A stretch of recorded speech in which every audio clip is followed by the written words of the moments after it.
ইস্তেগফার সম্পর্কে কোন কোন হাদিসের ভাষ্যের মধ্যে মান লাজিমাল ইস্তেগফার ভাষ্য এসেছে, অর্থাৎ যে ব্যক্তি ইস্তেগফারকে আঁকড়ে ধরবে, এটাকে কন্টিনিউয়াসলি করবে, ইস্তেগফার কখনো ছাড়বে না, সবসময় তার মধ্যে ইস্তেগফার অব্যাহত থাকবে, ওই ব্যক্তিকে আল্লাহ রাব্বুল আলামিন বিভিন্ন পেরেশানি থেকে সারপ্রাইজড হওয়ার মতো এমন এমন পথ বের করে দিবে যে সে চিন্তাও করে নাই, তার পেরেশানি থেকে মুক্তির পথ আল্লাহ তাআলা দেখায় দিবেন।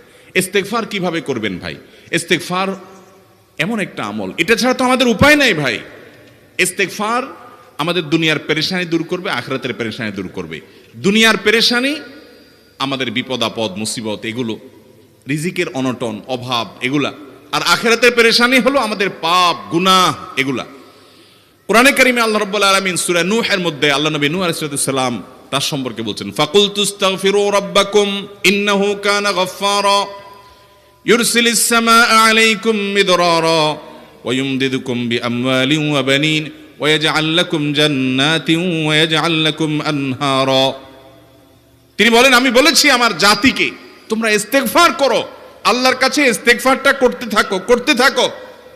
রুটি ইনকাম নাই, ব্যবসা খারাপ যাচ্ছে, পেরেশানি হচ্ছে, ইস্তেগফার ধরো, কি হবে? ইন্নাহু কানা গাফফারা। যদি ইস্তেগফার করো, এক নম্বর লাভ হলো আল্লাহ মাফ করে দিবেন গুনাহ। ইউরসিলিস সামাআ আলাইকুম মিদরারা, যাতে ফসল ভালো হয়, রিজিক ভালো হয়, সেই ব্যবস্থা আল্লাহ করবেন।